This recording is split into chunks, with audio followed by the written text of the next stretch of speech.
Hi, Pastor Paul here. Last Sunday I talked about dealing with hardship, and hardship's kind of one of those hard things for us to wrap our heads around, particularly when we talk about God, we talk about a loving God. And so we've kind of formulated kinds of ideas about why bad things happen, what is a bad thing, what's a good thing, what our blessings are. And so when we face hard times, it can kind of mess with our heads a little bit.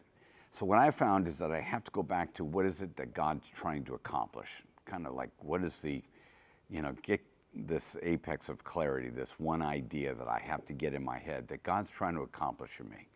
And it comes to us from Romans 28. You've heard it before. We know that God causes all things to work together for good to those who love God, to those who are called according to his purpose. For those whom he foreknew, he also predestined to become conformed to the image of his Son. So that seems to be a big thing for God. So that he would be the firstborn among many brethren. These whom he predestined, he also called. And these whom he called, he justified. And these whom he justified, he also glorified. So whenever I try to figure out any theology or philosophy of what God's up to or trying to accomplish, I know this, that the major plan is that he's trying to conform me to the image of his Son. So when I look at the things that his Son experienced and the things that Jesus learned throughout life and exhibited throughout life, hardship seems to be right smack dab in the middle of things that Jesus went through. So if God's trying to make me like Jesus, it seems like hardship would have to be a necessary part of it. And we actually saw that story in Luke, I think it was Luke 4, where Jesus is led into the wilderness by the Spirit. And the other Gospels say that he was led in the Spirit to be tempted by the devil. He was led intentionally into a hard time. And what we learned is that as a result of being able to handle a hard time, Jesus was going to be prepared to do even harder things. That people who are able to handle hard times do significant things with their lives.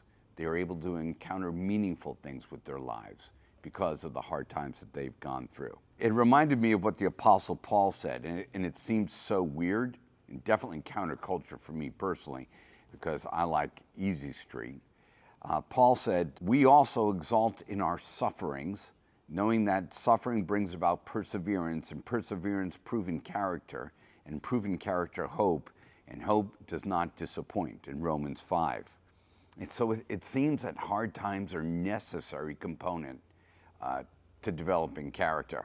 Well, the reason why this became an issue is because then I kind of feel like I've been told that if I pray, God will help me. And then, like if I'm sick, that I could pray for healing and that God would heal me. And you hear people talk about, oh yeah, just pray believing and you'll have that which you ask God for.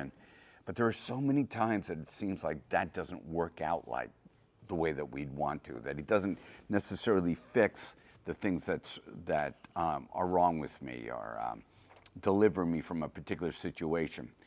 And that's when I have to go back to this original idea. What is God trying to accomplish? Is God just trying to fix the human biological, psychological condition, or is he trying to shape me into something different, into the image of his dear Son?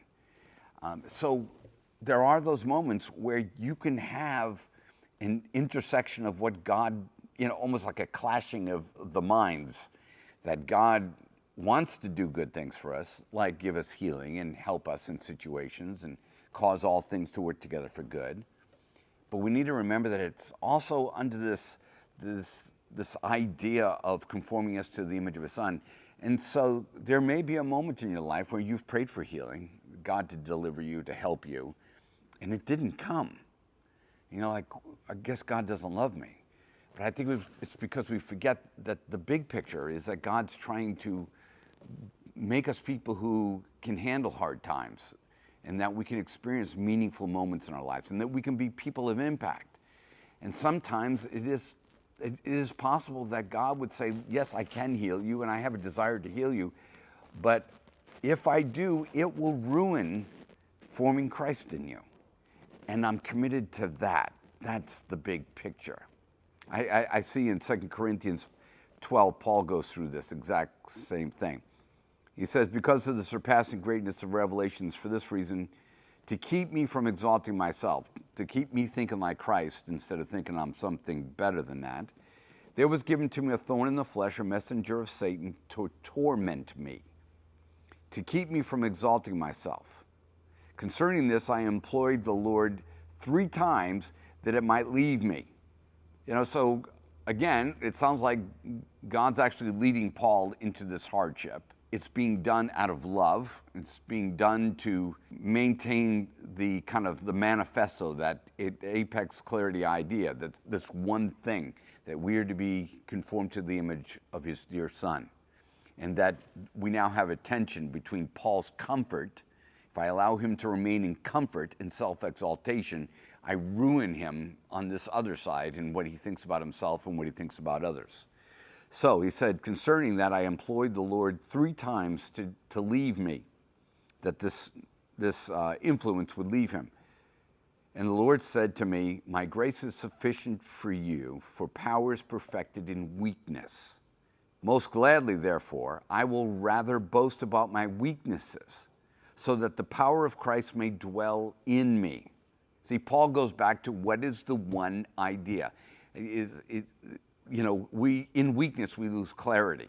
In hardship we lose clarity. What is God doing? Who am I? What is this about? Is it worth it? I'm sick of this. I'm tired of. And Paul says, no. In weakness I can find clarity. Is that when I focus on what God is committed to do, and that's shape Christ within me. Paul then flips it, and he says, I will rather boast of my weaknesses so the power of Christ may dwell in me. Therefore, I am well content with my weaknesses, with insults, with distresses, with persecutions, with difficulties, for Christ's sake. For when I am weak, then I am strong. I continue to pray for healing for the things that bother me. I continue to pray for the influence of God and for God's blessings in my life.